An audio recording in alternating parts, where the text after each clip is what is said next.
Good morning class, कैसे हैं आप सब। आई होप आप सब बहुत अच्छे होंगे। तो चलिए आज की क्लास की शुरुआत करते हैं।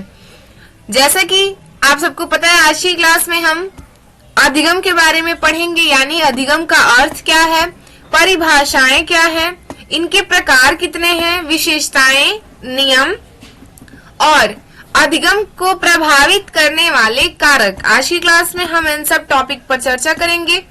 आपके एग्जाम के पॉइंट ऑफ व्यू से अधिगम यानी लर्निंग एंड टीचिंग का जो टॉपिक है वो बहुत जरूरी है, इसलिए इस चीज को क्लियर तौर पे समझने की कोशिश करिए। अधिगम एवं शिक्षण यानी लर्निंग एवं टीचिंग।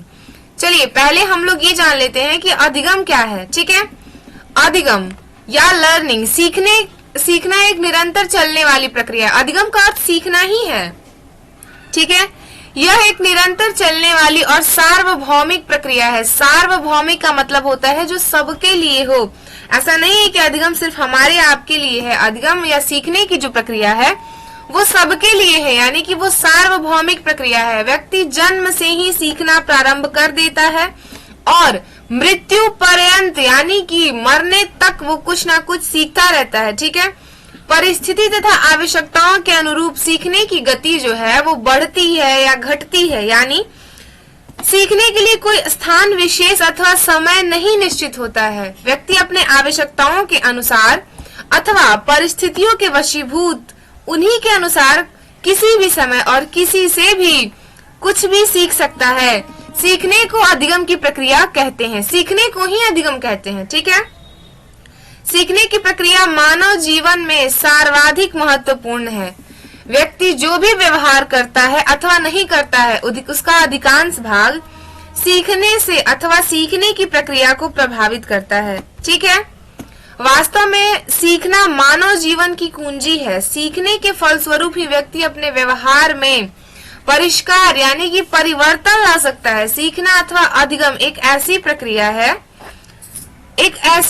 है जिसे न केवल शिक्षा मनोविज्ञान में वरन मनोविज्ञान की समस्त शाखाओं में एक महत्वपूर्ण स्थान प्राप्त है। किसे? सीखने को, लर्निंग को, अधिगम को। ठीक है, देखिए यहाँ पे वुडवर्थ हैं जो एक मनोवैज्ञानिक हैं, उनके अनुसार देखिए तो सबसे अधिक महत्वपूर्ण मानी गई है कौन? अधिगम की प्रक्रिया।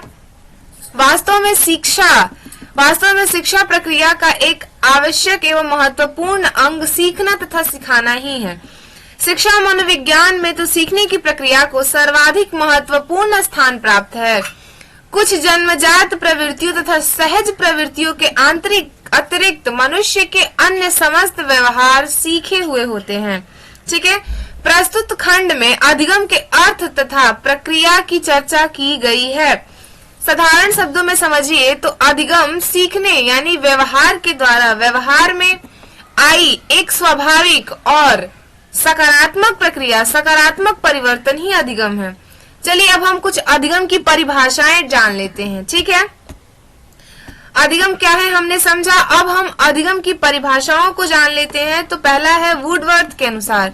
वुडवर्थ कहते हैं कि नवीन ज्ञान और नवीन प्रक्रियाओं को प्राप्त करने की प्रक्रिया को ही अधिगम कहते हैं।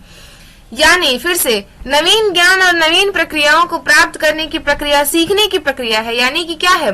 नए नए ज्ञान और नए नए प्रक्रियाओं को अर्जन करना, उन्हें सीखना ही अधिगम है। उन्हें सीखना है। ये किसने कहा है? ये वुडवर्थ महोदय कहते हैं। ठीक है, अगला है मर्फी महोदय कहते हैं कि अनुभव एवं व्यवहारिक दृष्टिकोण का परिमार्जन करना अधिगम है। अनुभव क्या है? हम सीखते हैं, हम अपने कार्यों से उसमें अनुभव प्राप्त करते हैं। ठीक, व्यवहारिक दृष्टिकोण का परिमार्जन करना ही क्या? अधिगम है। यहाँ पे तीसरा हमारा है, क्या है? हिलगार्ड के अनुसार। तीसरा है हिलगार्ड महोदय कहते हैं कि नवीन परिस्थितियों में अपने को ढालना या अनुकूल करना ही अधिगम है। यानी नवीन परिस्थितियों में अपने आप को ढालना या अनुकूलित करना, उसके लायक बनाना क्या है? अधिगम है। यही तो अधिगम है। ठीक, देखिए गिलफोर्ड महोदय कहते हैं कि व्यवहार के कारण व्यवहार में आया परिवर्तन ही अधिगम है। यानी कि व्यवहार के द्वारा मतलब कि आप जो सीखते हैं उससे आपके व्यवहार में परिवर्तन आता है, तो वही तो अधिगम है, वही तो सीखना है। यहाँ पे क्रो एवं क्रो महोदय की अगर परिभाषाओं की बात करें तो वो कहते हैं कि सीखना आदतों, ज्ञान और अभिवृत्तियों का अर्जन है। यानी कि सीखना, जो हम सीखते हैं, हमारे आदतों में हमारे ज्ञान, हमारी अभिवृत्तियों का अर्जन यानी उनका संग्रह, उनका इकट्ठा होना ही तो अधिगम है। उनका सीखना मतलब उनकी अर्जन, उनका एक जगह समग्र आना ही तो सीखना है, अधिगम है। आई होप आप सबको क्लियर है।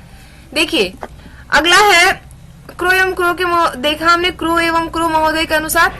अब हम देखेंगे गेट्स एवं अन्य के अनुसार। तो अनुभव के आधार पर होने वाले परिवर्तन को अधिगम कहते हैं। अनुभव के आधार पर होने वाले परिवर्तन, अनुभव के आधार पर हमने कुछ जैसे हम एक शिक्षक बनने की प्रक्रिया की तरफ अग्रसर हैं, तो हमें उस क्षेत्र में अनुभव होगा, हम पढ़ेंगे, जब हम उस चीज पे चिंतन मनन करेंगे तो हमें उस क्षेत्र के बारे में अनुभव प्राप्त होगा। ठीक है, उसके आधार पर हमारे विचारों में सकारात्मक परिवर्तन होंगे। जो सकारात्मक परिवर्तन हम अपने समाज में, अपने छात्रों में, अपने कक्षा में लाएंगे, वही प्रक्रिया तो अधिगम है, यानी सीखने और सिखाने की प्रक्रिया अधिगम है।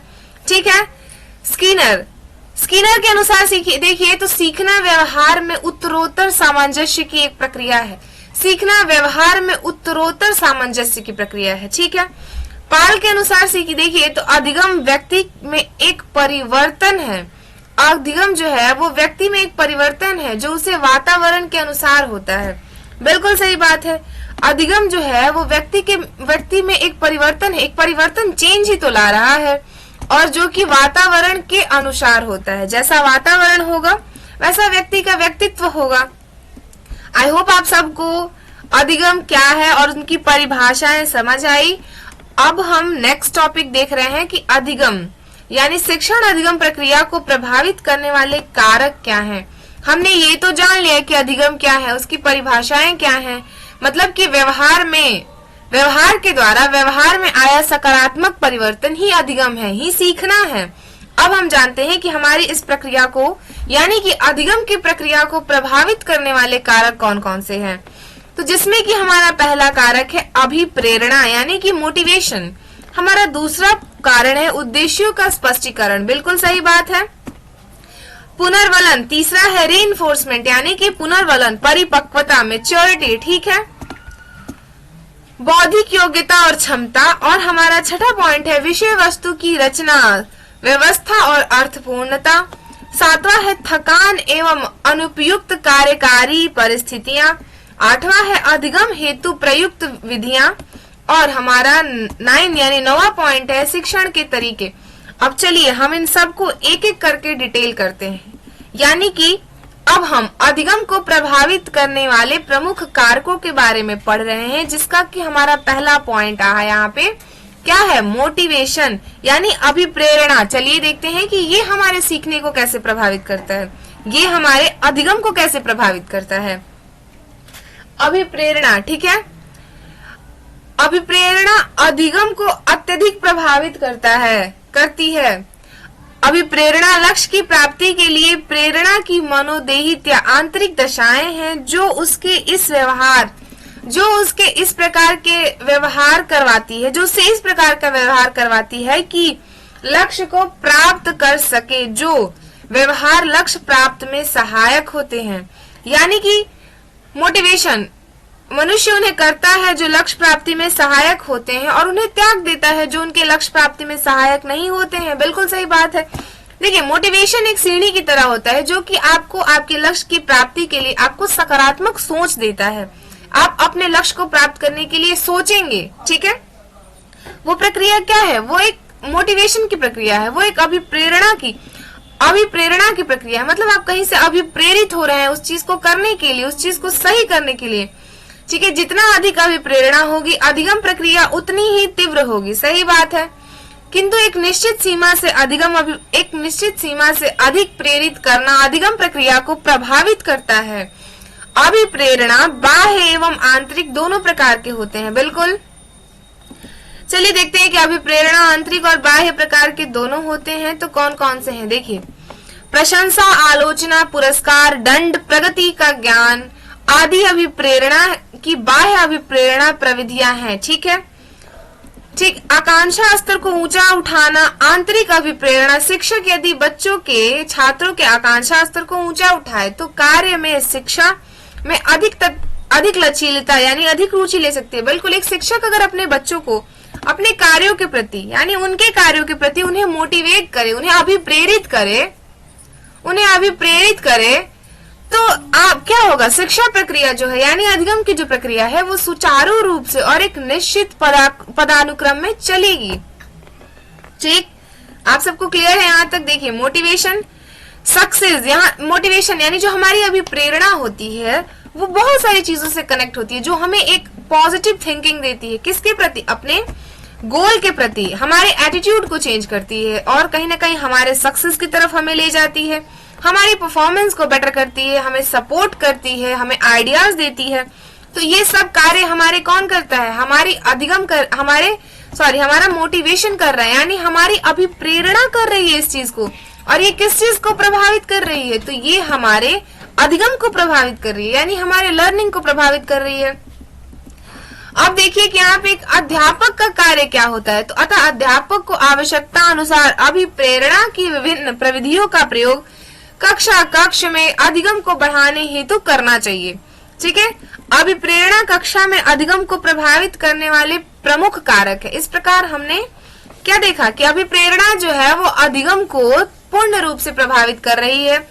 अभिप्रेरणा यानी मोटिवेशन सकारात्मक और नकारात्मक दोनों हो सकता है, इसलिए कोशिश करिए कि आप अपने कक्ष में एक अध्यापक होने के नाते सकारात्मक मोटिवेशन यानी सकारात्मक अभिप्रेरणा को प्रोत्साहित करिए। ठीक है, चलिए अगला देखते हैं। दूसरा पॉइंट यानी अधिगम को प्रभावित करने की तरफ हमारा दूसरा पॉइंट है उद्देश्यों का स्पष्टीकरण। बिल्कुल सही बात है, उद्देश्यों का स्पष्टीकरण तो होना चाहिए। अधिगम एक उद्देश्यपूर्ण प्रक्रिया है, यानी आप जो सीख रहे हैं उसका कुछ ना कुछ तो उद्देश्य होना चाहिए, उसका कुछ ना कुछ तो लक्ष्य होना चाहिए।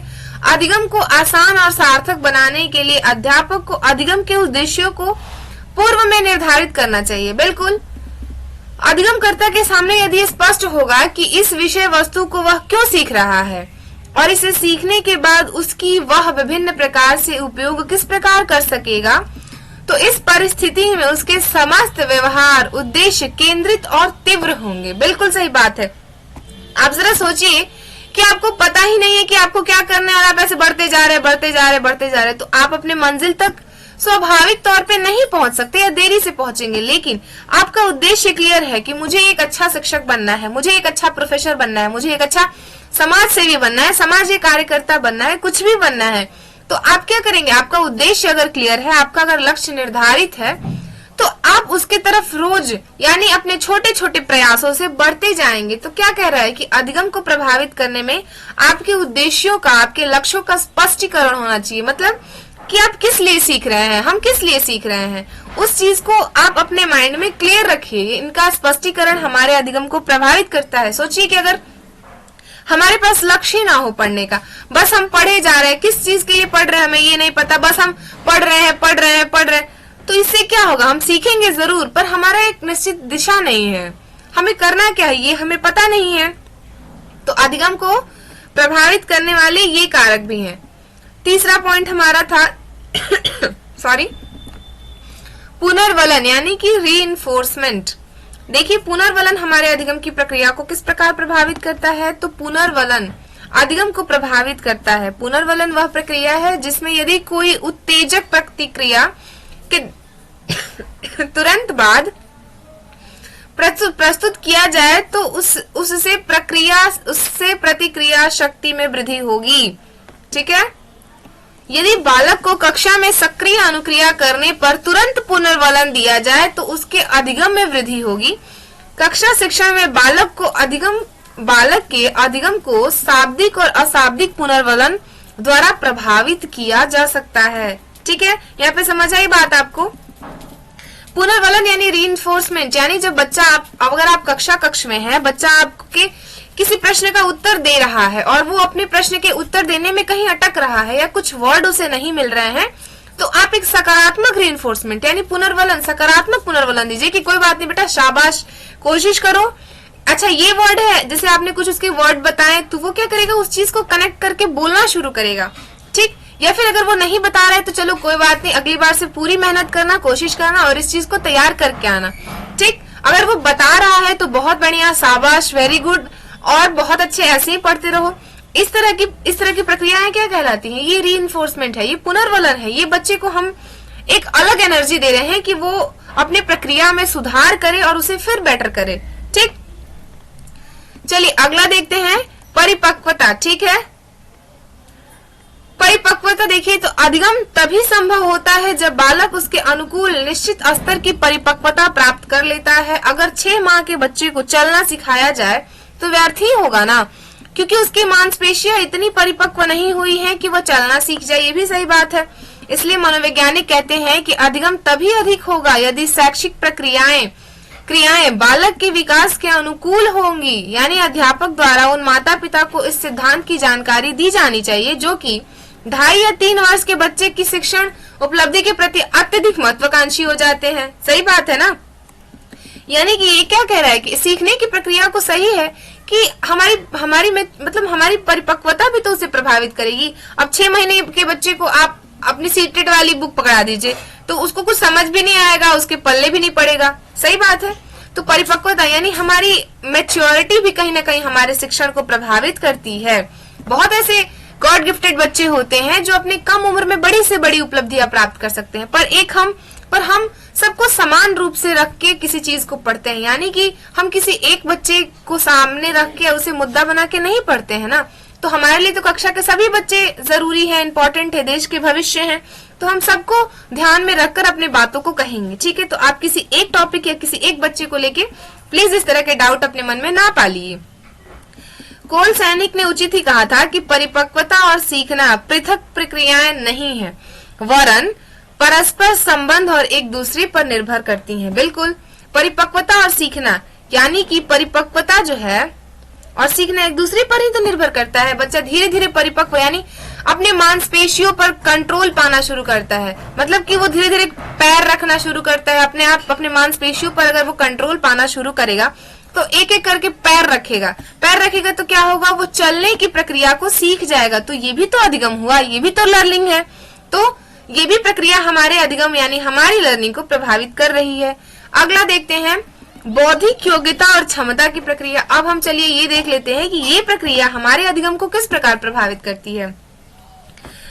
मनुष्य में अन्य निम्न श्रेणियों के जीवों की तुलना में सीखने की क्षमता अधिक होती है। बिल्कुल, किंतु प्रत्येक मनुष्य की सीखने की क्षमता भी अलग अलग होती है। बिल्कुल सही बात है। इंडिविजुअल डिफरेंसेस के कारण हम मनुष्य एक तो हैं, पर हमारे अंदर भी व्यक्तिगत भिन्नता पाई जाती है। यानी कि हम एक होके भी अनेक हैं। ठीक है, टर्मन और मेरिल के बौद्धिक वर्गीकरण के अनुसार हम बालकों को उनकी सीखने की योग्यता के आधार पर 3 भागों में बांट सकते हैं। पहला है पिछड़े बालक, सामान्य बालक और प्रतिभाशाली बालक। बिल्कुल ठीक है।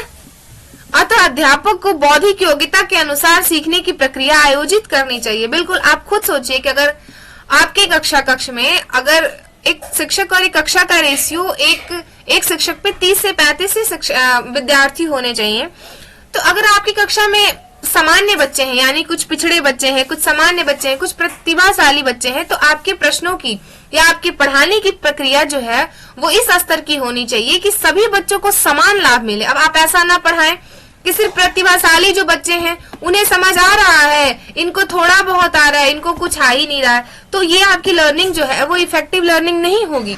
मतलब कि आपकी शिक्षण की जो प्रक्रिया है वो सार्थक शिक्षण नहीं कहा जाएगा। क्यों? क्योंकि एक शिक्षक का कर्तव्य है कि वो इन तीनों, आपकी कक्ष में अगर 30 से 35 बच्चों में तीनों की श्रेणी में बच्चे हैं, तो आप इस प्रकार की प्रक्रियाओं का, आप इस प्रकार की विधियों को लेके पढ़ाइए कि आप पिछड़े वर्ग के जो बच्चे हैं यानी जो थोड़े कम बुद्धि के बच्चे, उनको थोड़ा और पढ़ने को वो मिले, जो सामान्य वर्ग के बच्चे हैं उनको भी मिले, और जो प्रतिभाशाली बच्चे हैं वो भी अपनी क्रियाओं को क्रियान्वित कर पाए। ठीक है, नेक्स्ट देखिए हमारा क्या है, अगला हमारा है अतः अध्यापक को बौद्धिक योग्यताओं के अनुसार सीखने की प्रक्रियाएं आयोजित करनी चाहिए। हमारा नेक्स्ट पॉइंट है, छठा पॉइंट, इसको देख लेते हैं।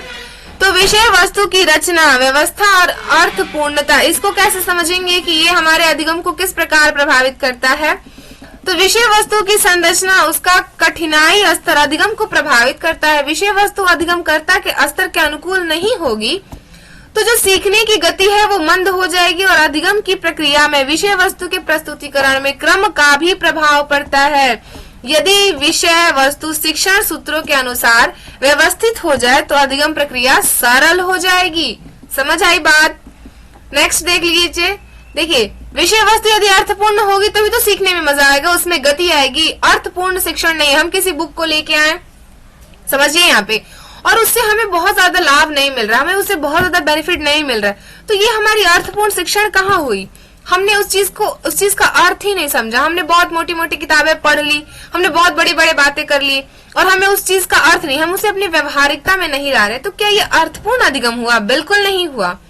ठीक है, यानी जो कि विषय वस्तु प्रेषित की जाए उसका संबंध बालकों के दैनिक जीवन से जुड़ा उदाहरण से हो, वह अर्थपूर्ण कहलाती है। वह अधिगम कैसी कहलाती है? वही अधिगम अर्थपूर्णता बालक के पूर्व ज्ञान से भी संबंधित हो, वही अधिगम कैसी है? वो हमारी अर्थपूर्ण अधिगम है। अतः यदि अध्यापक किसी विषय वस्तु को अर्थपूर्ण बनाकर प्रस्तुत करे तो सीखना प्रभावित होगा।